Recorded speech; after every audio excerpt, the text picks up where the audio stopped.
Boa tarde, bem-vindos ao RTV Notícias. Começamos com as principais capas dos jornais de hoje. No Jornal de Notícias podemos ler que Porto quer STCP. O título em destaque vai para os presos que recebem sem trabalhar. Devido à falta de guardas para os acompanhar, os presos do estabelecimento prisional de Coimbra deixaram de trabalhar, mas a direção continua a pagar-lhes para evitar motins.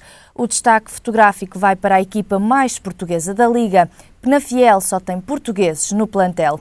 No lado direito podemos ler que incêndio destrói fábrica de algodão que emprega 400 operários em São Martinho do Campo. Notícia também para o túnel do Marão, que está assombrado pelo Espírito Santo. Em Coimbra, hortas comunitárias recuperam couve de Castelo, de Viegas. Na segurança, podemos ler que PJ desmantela bando violento de Baguinho do Monte, que fez mais de 50 assaltos. E ainda, abuso de confiança, 5 anos de pena suspensa, por sacar 1,3 milhões a Herman. Na sociedade, passos em manta rota, mas com a cabeça no Constitucional. Notícia também para a morte de Emílio Rangel. Passamos ao Jornal Público. O destaque fotográfico vai para a morte de Lauren Bacall. O título em destaque vai para o governo que adiou o fecho de serviços hospitalares. Do lado direito, notícia para a morte de Emílio Rangel, o visionário que inovou a rádio e a televisão. Notícia para as universidades que ficam isentas de contribuir para a DSE. Podemos ler ainda que a Oi sabia desde maio que a PT investiu em dívida da Rio Forte. Por último, as escolas públicas sem interesse nos novos cursos de 2 anos. Passamos ao Jornal I. Podemos ler que nenhum membro da família Espírito Santo está a conseguir levantar dinheiro do BES. Destaque também para a última entrevista de Emílio Rangel. A informação que havia era cheia de hierarquias e muito respeitinho. Notícia para a auditoria que confirma que Zeinal Bava sabia do empréstimo da Rio Forte. Lemos ainda que depósitos de ex-gestores e grandes acionistas sem direito ao fundo de garantia de 100 mil euros. Notícia para o Bispo que diz que crise no BES pode levar à catástrofe e ruína do país. Passamos à economia com o Jornal de Negócios. Destaque para a entrevista a João Miguel Tavares. Houve falhas na regulação, mas não se pode transformar o polícia em ladrão. Alerta de João Miguel Tavares sobre o caso BES. Finalmente, passamos ao desporto, com o jornal O Jogo. Notícia para Defur que abre a porta a Classe I. O destaque fotográfico vai para o Sporting. Leicester dá 8 milhões por Slimani. Os ingleses subiram a parada, mas exigem que o Sporting responda até amanhã. No Benfica, notícia para Jesus, que é recordista de tiros ao lado.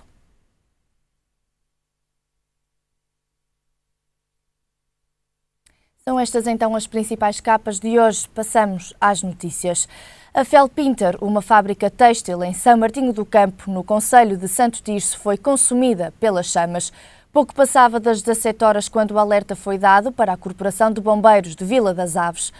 Quando os bombeiros chegaram ao local, depararam-se com um incêndio muito ativo, que, ao que tudo indica, teve início no armazém, alastrando-se depois até à zona das confecções.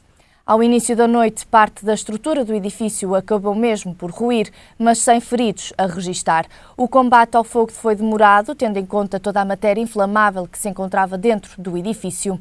A preocupação agora prende-se com os postos de trabalho dos 387 operários da fábrica que entraram em período de férias esta semana, até dia 1 de setembro, e por isso nenhum dos trabalhadores se encontrava no local. Segundo afirmou uma responsável da administração, os postos de trabalho estão garantidos e em setembro começam a trabalhar como estava previsto. No local estiveram 97 operacionais apoiados por 30 viaturas. Esta manhã ainda se encontravam alguns carros de bombeiros e operacionais que trabalhavam no rescaldo do incêndio.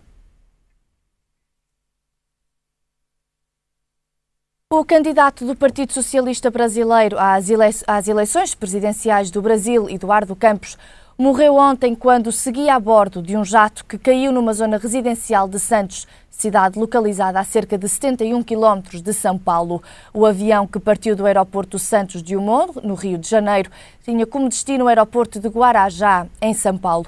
Devido ao mau tempo, o piloto suspendeu a aterragem e voltou a subir.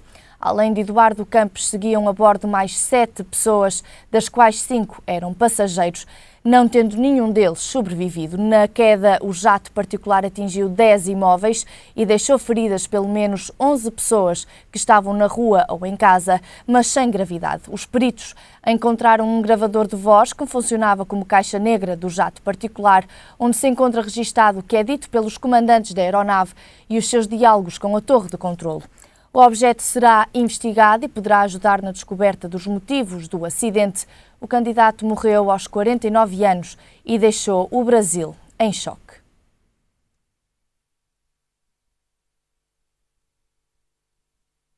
O jornalista Emílio Rangel não resistiu a um cancro na bexiga e faleceu ontem, aos 66 anos. O antigo diretor-geral da SIC e RTP estava internado há 15 dias no Hospital Egas Muniz, em Lisboa. Era a segunda luta contra o cancro. Emílio Rangel, fundador da TSF e antigo diretor-geral da SIC e RTP, faleceu após uma luta contra um cancro na bexiga. Há 10 anos atrás, o jornalista enfrentou a mesma doença e conseguiu ultrapassá-la. Mas desta vez, na sequência de um tratamento ao fígado, os órgãos entraram em falência. Uma luta que terminou aos 66 anos. Emílio Rangel, nascido a 21 de setembro de 1947 em Sá da Bandeira, era o mais velho de 4 irmãos e tinha 2 filhas. Licenciado em História pela Universidade Clássica de Lisboa, chegou a frequentar o curso de Direito, mas os compromissos profissionais acabaram por impedir a sua conclusão. O seu percurso estará para sempre ligado ao excelente trabalho que desempenhou na TSF, que mais tarde lhe possibilitou assumir a direção de informação da SIC através de um convite de Francisco Pinto Balsemão. Em 2001, após a sua saída da SIC, tornou-se diretor-geral da RTP. 7 anos depois, o jornalista esteve ligado ao projeto e criação de um novo canal de televisão de sinal aberto, a Tele5, onde estava previsto que assumisse o cargo de diretor do canal. No entanto, o projeto acabou inviabilizado com o chumbo da entidade reguladora para a comunicação social. O último projeto na área em que esteve publicamente envolvido foi a tentativa de criação de um novo grupo de mídia com o antigo administrador da PT, Rui Pedro Soares. Emílio Rangel acabou por falecer após 15 dias internado no Hospital Egas Muniz, em Lisboa. A FENPROF alertou para possíveis atrasos no arranque do novo ano letivo. As escolas começaram apenas ontem a colocar numa plataforma eletrónica os nomes dos professores que vão ficar sem componente letiva atribuída. As aulas começam já em meados de setembro. A Federação Nacional dos Professores alertou para os atrasos na preparação do novo ano letivo. Até à data, os professores ainda não têm conhecimento dos seus horários nem das turmas. Com o início das aulas, a começar em meados de setembro, a FENPROF anunciou que as escolas só ontem começaram a colocar na plataforma eletrónica os nomes dos professores que vão ficar sem componente letiva atribuída. O processo deverá estar concluído na próxima segunda-feira e só depois poderão ser realizados os concursos para que os professores possam concorrer a outros estabelecimentos. Numa altura em que tudo deveria estar já tranquilo, com vista ao reinício das atividades escolares, a FENPROF critica o Ministério da Educação e Ciência por continuar a lançar fatores de perturbação sobre as escolas. A Federação critica ainda a decisão tomada pelo Ministério em atribuir horários aos mais de 3.000 docentes que aderiram ao programa de rescisões por mútuo acordo, lançado no final do ano passado. Considera a medida bastante confusa e que irá prejudicar os alunos que serão igualmente penalizados com a mudança de professor já depois de iniciado o ano letivo. Segundo o Ministério da Educação e Ciência, esta é uma forma de garantir que os docentes não fiquem sem horários e sem o processo concluído, uma vez que a decisão final cabe ao Ministério das Finanças. A PSP do Porto deteve 2 homens e uma mulher suspeitos do crime de burla. As vítimas eram principalmente idosos. Foram detidos 2 homens, um dos quais evadido de uma cadeia desde 2008, e uma mulher, também com mandado de detenção pela PSP do Porto, suspeitos do crime de burla, vitimando sobretudo idosos. Através do trabalho desenvolvido pela Divisão de Investigação Criminal da PSP, foi possível apurar que os detidos abordavam cidadãos, a grande maioria idosos, e faziam-se passar por familiares, conseguindo desta forma ganhar a sua confiança para aceder ao interior das casas das vítimas. Foram apreendidos vários objetos de ouro e prata, uma quantia de 1.500 euros e diversos documentos pessoais de identificação falsificados. Sob a mulher de 43 anos, pendia o mandado de detenção para cumprimento de pena de prisão efetiva de 4 anos pela prática de um crime de burla, agravada no ano 2005, o qual foi de imediato concretizado. O homem, de 41 anos de idade, encontrava-se evadido de estabelecimento prisional após concessão de saída precária em 2008, pelo que foi igualmente dado cumprimento ao respectivo mandado de captura. Como podemos ver, todos os cuidados são poucos. Passamos agora ao nosso comentário habitual, hoje com Amadeu Campos. Boa tarde, Amadeu. Boa tarde, Tudo Raquel. bem? Tudo. O Papa Francisco enviou cumprimentos ao presidente chinês antes de sobrevoar a China. Isto é um fator positivo, tendo em conta que Pequim aprovou a rota sobre o seu espaço aéreo do avião papal, ou seja, é um sinal de flexibilização. Sim, e de certa forma uma evangelização que o Papa está a fazer pelo mundo inteiro e nomeadamente alguma proteção a muitas minorias cristãs que existem na Ásia.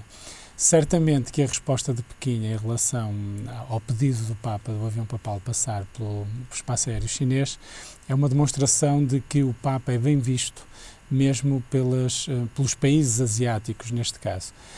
Muito mais que a Ásia, certamente haverá outros países que nós sabemos, nomeadamente os países árabes, que têm muitas minorias cristãs e que estão a ser bastante fustigadas pelas questões da guerra, pelas questões da perseguição, e o Papa vem-lhes dar uma palavra de encorajamento. Eu acho que este é um Papa que traz o ensinamento principal, que é o ensinamento do amor, da concórdia entre as pessoas, da união entre todos. Da união entre todos, entre os próprios humanos cuidarem dos humanos, as pessoas cuidarem das outras pessoas. Acho que é uma palavra importante, nomeadamente nos tempos que nós estamos a viver, de alguma perca de valores em termos financeiros, em termos mesmo daquilo que nós queremos para a saúde dos países mais pobres, com as questões que nós falamos todos os dias, da ébola e de outras que existem no mundo inteiro, da falta de água potável. Eu acho que este Papa realmente traz uma mensagem tanto de esperança como de aproximação entre as pessoas de diferentes etnias, de diferentes religiões e de diferentes mesmo modos de estar em termos de vida. Isso é bastante positivo, tendo em conta que o Vaticano e a China não têm relações diplomáticas desde 1951. Lá vai muito tempo. Eu acho que isto é só possível com este Papa. Este Papa realmente tem uma personalidade bastante forte, ao contrário de que outros diriam que o anterior, esse sim, mas não. Às vezes a personalidade forte consegue-se chegar com o amor, com a coerência, que é uma das coisas que falta muitas das vezes à forma como muitos políticos e muitos governantes pelo mundo fora atuam, e este Papa tem mostrado uma grande coerência naquilo que diz e naquilo que faz. Nós podemos ver que este Papa não tem qualquer tipo de problema, seja em que cultura estiver, de manter relações com as pessoas, e isso aproxima as pessoas até da religião e da própria esperança de um mundo melhor, não é? Sim, certamente. Nomeadamente em relação aos cristãos. Aos cristãos foi uma pedrada no charco. Os cristãos realmente estavam a precisar certamente de um Papa como este, e se há alguma ajuda divina, realmente, certamente que ela poderá estar bem patente no timing em que este Papa aparece no nosso mundo, para os cristãos. Em relação aos outros, realmente é um Papa completamente aberto em termos de religião, e ele não está muito importado na evangelização para o cristianismo, ele está importado ou preocupado com a evangelização das próprias pessoas, em que elas definam o tratar o bem do outro e cuidar dos outros. Isso para ele é que é mais fundamental. Não tem que ter a bandeira do cristianismo. Ele diz é que os cristãos serão os primeiros a fazer isso porque está inerente na sua própria religião, mas não é preciso cristão para se fazer isso, e basta fazer e basta cuidar dos outros para realmente ser uma melhor pessoa, e certamente que o Papa se identificará com ela, e por isso é que há tantos outros países que aderem facilmente às ideias deste Papa. Para reatar as relações diplomáticas, Pequim exigiu como condição prévia que o Vaticano cortasse relações com Taiwan e que não interferisse nos assuntos internos chineses. Foi quase que... Sim, certamente que os chineses tentarão, como bons negociadores que tentam ser normalmente, provocar que o Papa... Eu estou convencido que ele não irá por esse caminho.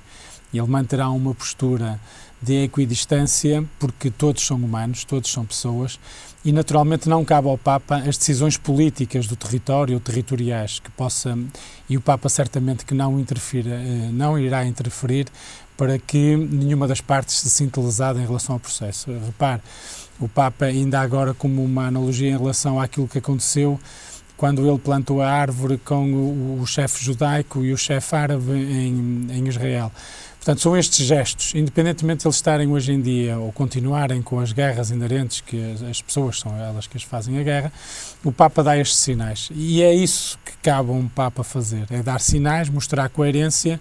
E mexe com quem vê essas coisas, não é? Claro, e mexe e aproxima certamente muitas pessoas para um lado que é importante nos nossos dias, que não é tanto materialista e que nós realmente precisamos de um lado mais espiritual, de um lado mais de valorização espiritual, porque também faz parte da condição humana a valorização espiritual, certamente. Sem dúvida, muito bem. Amadeu Campos, foi notícia também que Marinho e Pinto avança com uma candidatura às legislativas de 2015. A entrevista só sai para a semana, mas garantiu que se irá candidatar a primeiro-ministro. Como é que vê esta afirmação? É uma boa notícia de verão. Eu acho que esta silly season provoca um bocadinho isso, estas discussões e aparecimento de pessoas como o Marinho e Pinto. Ele teve um resultado extraordinário nas últimas eleições europeias, sem dúvida. Há um tema que Portugal cada vez mais deve discutir, que é até que ponto os partidos do arco do poder, que normalmente são o PSD, o PS e o CDS, têm interferido com a questão das coligações, são eles que devem tomar conta do país. Os portugueses têm demonstrado, em alguns casos, que não. Repara, o ano passado nós tivemos as eleições autárquicas, onde, por exemplo, no exemplo do Porto, o Rui Moreira conseguiu, com uma candidatura independente, realmente ganhar a Câmara do Porto. E eu estou convencido, e muitos outros independentes ganharam câmaras no país, apesar de todas as dificuldades legislativas que acontecem quando estes candidatos independentes aparecem, e o Marinho Pinto associou-se a um partido e conseguiu ele próprio, porque realmente o partido não tinha qualquer expressividade no panorama partidário português, o Marinho Pinto conseguiu ter um resultado realmente bastante grande, com uma votação bastante forte dos portugueses. Falta perceber, que é aí que eu acho que vai ser o tema das próximas eleições, em junho de 2015, falta perceber até que ponto Marinho Pinto vai ter valor quando os portugueses tiverem que decidir contra os partidos do arco de poder e aí sim contra uma governação e contra deputados na Assembleia da República. Vamos ver, eu acho que o Marinho Pinto tem realmente o seu valor, demonstrou com a vitória que teve com 2 deputados para o Parlamento Europeu. Esperemos que realmente venha mudar um bocadinho o panorama político ou venha mexer um bocadinho o panorama político para que os partidos percebam que realmente os independentes podem muitas das vezes, associados a um partido político, mostrar alguma vivacidade. Ele diz também que é possível criar, é hipótese de criar um novo partido, ainda que considere que já há demasiados em Portugal. E afirma ainda que o Parlamento Europeu não tem utilidade, é um faz de conta. Sim, e agora é preciso perceber até que ponto os portugueses votaram no Marinho e Pinto porque sabiam que o Parlamento Europeu é um faz de conta. Eu acho que, e baralhando aqui um bocadinho o meu pensamento, o António Costa poderá ter entrado um bocadinho por esse caminho. A vitória do PS poderá não ter sido tão expressiva quanto poderia ser de esperar, ou os portugueses poderem tê-la demonstrado, porque realmente é um bocadinho isso. Os portugueses não levaram muito a sério as eleições europeias, aliás, com uma abstenção de 66%, faz muita mudança, ou faz ver bastante bem que os portugueses não levaram bastante a sério. E o Marinho Pinto naturalmente percebeu isso, que realmente no Parlamento Europeu o nosso peso é mínimo. Nós estamos lá com uma representatividade... Não faz grande diferença, digamos assim. Não, não faz. E os portugueses votaram se calhar um bocadinho, até podiam ter votado mais forte caso quisessem fazer contra os partidos políticos, podiam ter usado as eleições europeias porque elas não têm repercussões em relação àquilo que se vive na vida dos portugueses hoje em dia. E vamos a ver, por isso é que eu acho que vai ser a sério. Em 2015 irá ser interessante. Sim, estou convencido. E por isso é que nestas alturas de verão faz sentido nós discutirmos isso e vermos como é que vai ser o junho de 2015. Vamos esperar para ver então. Falando sobre a economia portuguesa, cresceu 0,6% no segundo trimestre face ao primeiro e 0,8% face ao igual período do ano passado. É uma boa notícia. É, a única má notícia no processo é o 0,8% em relação ao ano passado, porque o ano passado já foi tão mau e nós vimos realmente de um forte ataque à economia e que esse 0,8% em relação ao péssimo estado que nós tivemos é uma boa notícia, certamente, portanto devemos olhá-la por esse prisma, devemos olhá-la por um processo de continuidade que realmente precisamos voltar a crescer e continuar a crescer com sustentabilidade. não chega. Estes resultados mostram que a economia portuguesa desacelerou em termos homólogos, mas já na evolução em cadeia a economia voltou a crescer. Sim, mas repare, nós continuamos com muitas dificuldades nas questões da exportação e basta que, por exemplo, a Alemanha não cresça, como já começam a surgir alguns resultados, que a Alemanha está a não ter um crescimento da economia como se esperava, que a própria França tem algumas dificuldades, como também já parece que está a ter, e aguardamos realmente as notícias da França, e para que isto tudo mude, não é? Isto é muito volátil. Agora, a notícia em si é boa. Era preciso que os portugueses, com medidas mais otimistas, se calhar, por parte do Governo, conseguissem novamente voltar ao consumo interno, voltar a que realmente as pequenas e médias empresas começassem a produzir, começasse a haver mais empreendedorismo por parte dos portugueses, para que a economia começasse realmente a crescer de uma forma sustentada. Eu acho que este caso do BES veio dar cabo um bocadinho de algumas expectativas promissoras que nós tínhamos em relação à nossa economia. Esperemos que não aconteça, vamos a ver. Eu acho que ainda é muito cedo, vamos ter que esperar um bocadinho os resultados para o próximo ano e certamente que aquilo que iremos falar a seguir também vão ajudar a perceber um bocadinho esta notícia do nosso Exatamente, crescimento. porque a par disto também foi notícia que nenhum dos 10 economistas consultados pela Bloomberg para a elaboração do inquérito considerou que Portugal vai ter déficits orçamentais excessivos. Concorda? É assim, eu concordo, neste momento, face à carga fiscal que os portugueses estão a ter e algum controle orçamental que está a ser exigido, ainda ontem tivemos a notícia dos cortes que vão ser feitos nas universidades portuguesas, portanto, mais sintomático que isso, estamos a dar cabo da educação que tínhamos, não é? Portanto, Um fator importantíssimo para a vida de tanta gente. Temos a saúde a queixar-se da maneira que se queixa, porque realmente estão a ser feitos muitos cortes em termos de saúde, portanto, nós estamos a viver um período de forte contenção. Para isso, nós conseguimos chegar realmente aos déficits. Agora, eu acho que é um bocadinho artificial, porque não estamos a ser naturais, estamos a fazer cortes extraordinários para conseguir isso. E depois somos muito permeáveis a fatores externos, portanto, basta acontecer qualquer coisa no mundo lá fora, nomeadamente no mundo europeu, e Portugal sofre logo. Basta haver logo uma saída de investimento em termos nacionais para que Portugal decresça. Eles afirmam até que acreditam num crescimento sustentável que não será revertido. Pois, essa é a parte que eu tenho mais dúvidas em relação às afirmações desses 10 economistas. Ainda não vejo neste momento na nossa sociedade que haja um empreendedorismo sustentável. Eu acho que ele é muito volátil. Aliás, há uma estatística que nos diz o número de empresas que abrem com o número de empresas que fecham. Enquanto o número de empresas for maior a fechar do que as que estão a abrir, eu acho que não há um crescimento efetivo, porque há realmente necessidades em Portugal que não estão a ser satisfeitas, atenção. Há muitas coisas que os portugueses precisam e que não estão a ter, portanto não há investimento em Portugal em relação a essa área.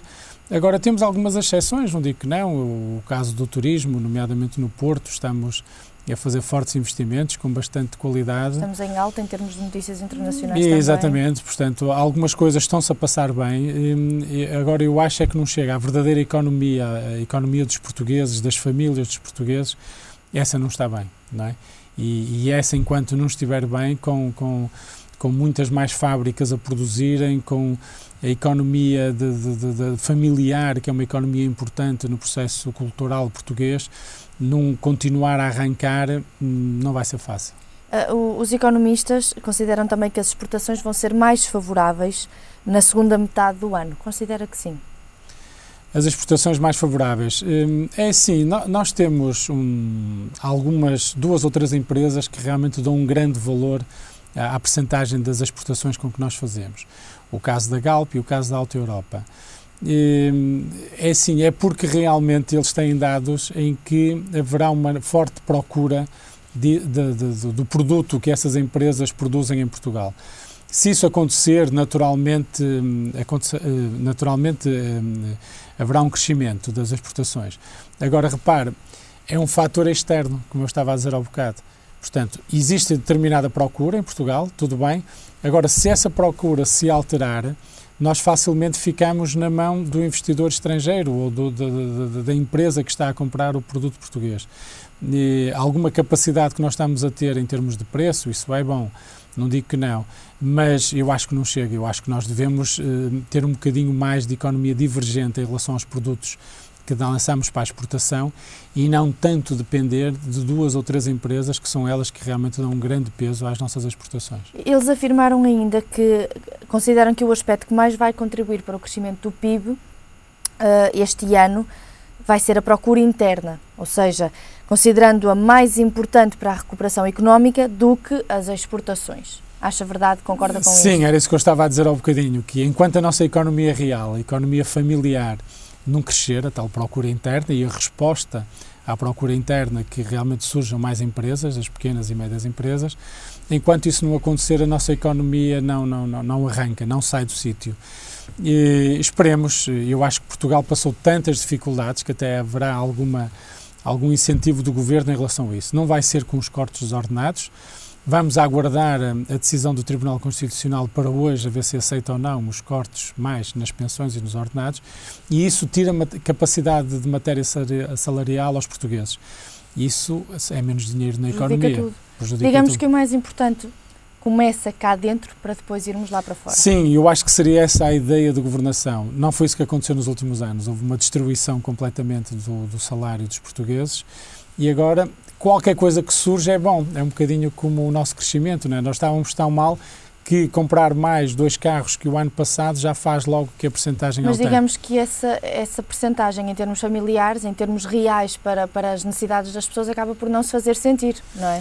Não, porque ela é demasiado pequena, não é? Enquanto houver os cortes que nós temos, se eles, nomeadamente os temporários, não é? Quando eles acabarem, agora, pelo outro lado, para mantermos a sustentabilidade do pagamento da dívida, que cada vez é maior, enquanto precisarmos desse dinheiro extraordinário para conseguirmos cumprir os nossos compromissos internacionais em termos financeiros, vai ser muito difícil nós começarmos a crescer e não vai ser com pequenas e médias empresas, porque essas geram pouco negócio. Essas fazem bem à economia portuguesa, sem dúvida, mas geram pouco negócio depois para o produto interno bruto e para depois conseguirmos fazer face ao pagamento da dívida. Nós precisamos de crescer muito mais do que aquilo que estamos a crescer.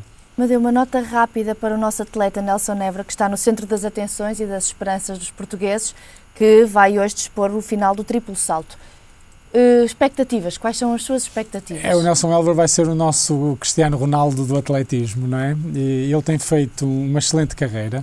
Esperemos que realmente ele hoje tenha aquele fator sorte que é preciso muitas das vezes ao atleta, a estrelinha que é preciso ter, porque é uma coisa que está garantida. Ele trabalhou, segundo ele, e nós acreditamos no Nelson Évora.